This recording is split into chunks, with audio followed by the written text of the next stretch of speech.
Hi, this is V. Samahan niyo nga ako for today's video.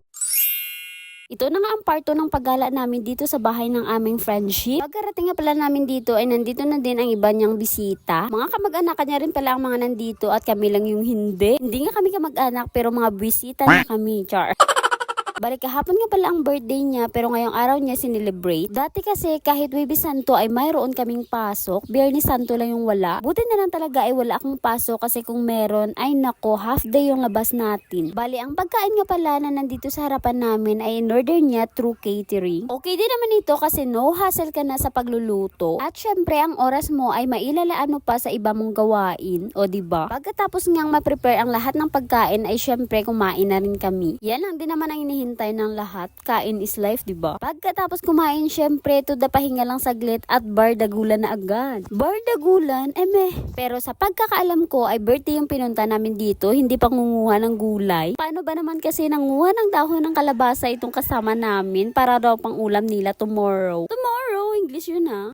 Lumipat nga pala kami ng pwesto dito sa likurang bahagi ng kanilang bahay. Kanina kasi doon kami nakapwesto sa kanilang balkonahe. At dahil nga sobrang init talaga ay naisipan namin pumesto dito sa likurang bahagi ng kanilang bahay. Mas maganda ditong pumesto kasi malalanghap mo ang simoy ng hangin. O diba? Kita mo naman si GR parang tunay.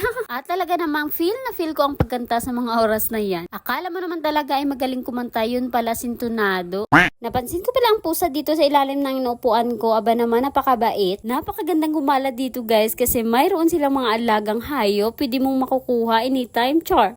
Daw aton lang ba? Pumunta nga pala kami ni JR dito banda sa may sapa kasi gusto namin makita ka nung meron dito. Sumama nga pala sa amin tong aking inaanak. Aba naman napakabigat. Iwan ko ba kung anong pinakain ni mama niya. Siguro pinabayaan ito sa kusina lagi. Isang himala nga ito kasi lumapit lang naman siya sa akin. Ewan ko na lang talaga sa iyo, Yunuboy, no? Hindi ka talaga lumalapit sa akin kapag wala kang kailangan.